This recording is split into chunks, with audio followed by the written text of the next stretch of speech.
Bonjour à tous, allez on est parti, on y va pour les énergies de la semaine. Alors, l'énergie qui nous représente cette semaine, c'est la 9 de coupe.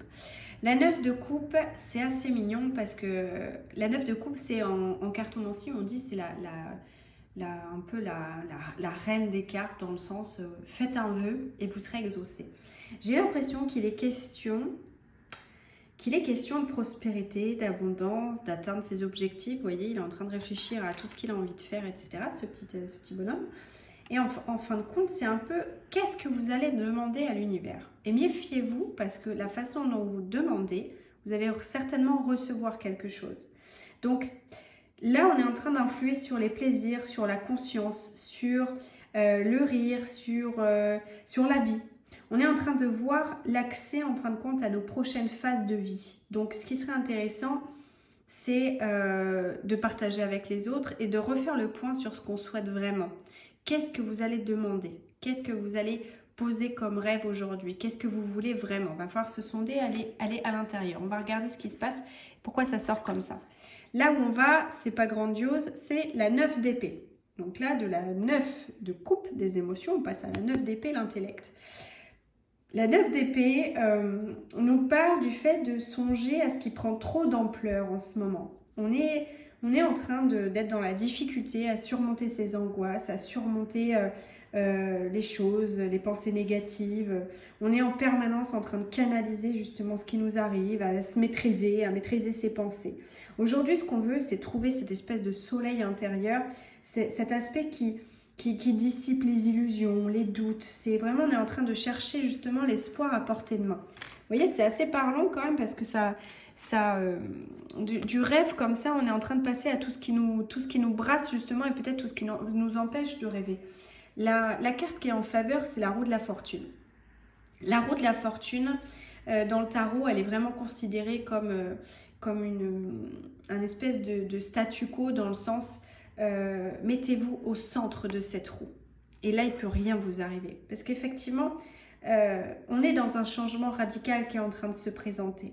La roue ne cesse jamais de tourner. Donc, apprenez à savourer aussi tout ce qui est transition, c'est-à-dire les régénérations, les nouvelles découvertes, les nouvelles opportunités. C'est vraiment un moment pour poursuivre justement votre ascension vers une expansion beaucoup plus grande, beaucoup plus contrôlée, beaucoup plus maîtrisée. Ne cherchez pas justement à contrôler le résultat, soyez plutôt dans le lâcher-prise, dans le vécu et dans le chemin parcouru, c'est ce qu'on vous dit. Là, il y a quelque chose à comprendre ici. D'ailleurs, au niveau du défi, on est dans la 4 de bâton.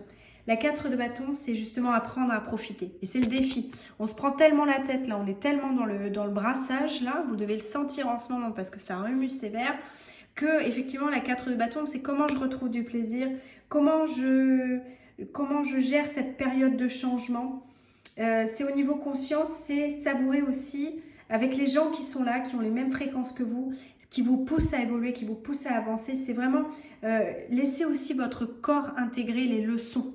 Vous voyez, il y a cet aspect-là. Donc effectivement, on est dans le défi, on est ok, j'apprends de mes leçons du passé pour rêver à mieux. J'apprends à intégrer aussi ce qu'on me dit. J'apprends à apprécier aussi ce que j'ai. Vous voyez, parce qu'il y a quand même une sorte aussi de fait d'apprécier ce qu'on a et arrêter de toujours chercher midi à 14h. Il y a un moment, voilà, on est dans ce défi-là cette semaine. Au niveau sentimental, on est dans la lune. Bon, bah voilà, ça ne peut pas en plus avec la lune qui arrive, ça va être sympa. La lune, c'est ce côté où on peut avoir la sensation de se noyer un peu dans quelque chose qui nous est inconnu. Ayez confiance quand même sur le fait de vous en sortir, même si pour l'instant vous ne distinguez pas quelque part le haut du bas. Je m'explique. Vous pouvez avoir cette sensation de ne pas savoir où vous en êtes, peut-être même il y a ce côté statu quo, encore une fois, ce côté, vous voyez, ce côté c'est arrêté, les choses sont arrêtées. D'ailleurs, on le voit aussi avec cette carte-là, stop. Il y a quelque chose comme une pause. Et cette pause, elle est lunaire parce qu'on ne sait pas où ça nous emmène, on ne sait pas où ça va aller, on ne sait pas comment ça va se matérialiser. La carte, là, elle vous demande de chercher en vous, d'écouter les murmures qui sont en vous pour savoir qu'est-ce que vous voulez, remettre un peu, comme on dit, l'église au milieu du village, repositionner les choses et tout simplement vous écouter. Il y a cet aspect lunaire, c'est aussi le bon, le mal, qu'est-ce que la culpabilité, le mieux. Enfin, il y a cet aspect aussi, on est en transition, on est en changement et ça peut être compliqué en ce moment au niveau sentimental. La communication, on n'y est pas, il y a de la distance. On passe en plus si je m'abuse, certaines planètes, là, le soleil, tout ça, ça passe en Sagittaire. Donc c'est du feu, ça crie, ça hurle, ça avance, ça brasse. Ça... Vous voyez, on est dans une énergie forte. Donc là, il faut peut-être, tout ce qui est lunaire, c'est tout ce qui est intérieur, tout ce qui est compassion, bienveillance. Il faut revenir à soi, il faut revenir dans ce qui se passe en nous. Il y a une sorte de petit cocon à se mettre là tranquillement. En tout cas, dans la vie professionnelle, on a la 6 de denier. La 6 de denier, elle va nous dire quoi? Elle va nous parler de rétablir de l'ordre. L'accent ici, il est mis clairement sur la collaboration, sur les relations. On redéfinit un peu les rôles. On utilise peut-être ces ressources à bon escient, ce qu'on ne faisait pas jusqu'à présent. On observe un peu ce qui est à disposition et on se prépare justement à ce projet qui est important, qui est essentiel pour nous. C'est vraiment ce qui ressort là, hein. Il y a quelque chose de cet ordre-là. La carte bilan de tout ça, vous voyez, la carte bilan, c'est le lâcher prise. Le lâcher prise, c'est cette fée qui nous invite justement à canaliser nos pensées, nos sentiments à propos d'une situation particulière. C'est ce que je vous disais. Donc, ça, en ce moment, dis donc, la fin d'année, elle est épique hein, pour moi. Trouver la paix, la guérison, le lâcher prise, ça devient essentiel pour vous. On vous dit stop, là aujourd'hui, pense à toi. C'est ça qui est plus important. Vous êtes invité à faire une méditation, à laisser couler les choses qui bloquent, à comprendre ce qui vous arrive et à revenir justement à l'intérieur pour savoir comment vous diriger au mieux pour l'année 2024 qui va arriver. Je vous invite quand même à regarder, si vous avez besoin de méditation, de faire une petite pause, à regarder mon petit post sur les méditations de Schumann sur Instagram, qui sont justement une fréquence qui nous permet de revenir dans cette onde alpha qui nous fait du bien. Voilà, tout simplement.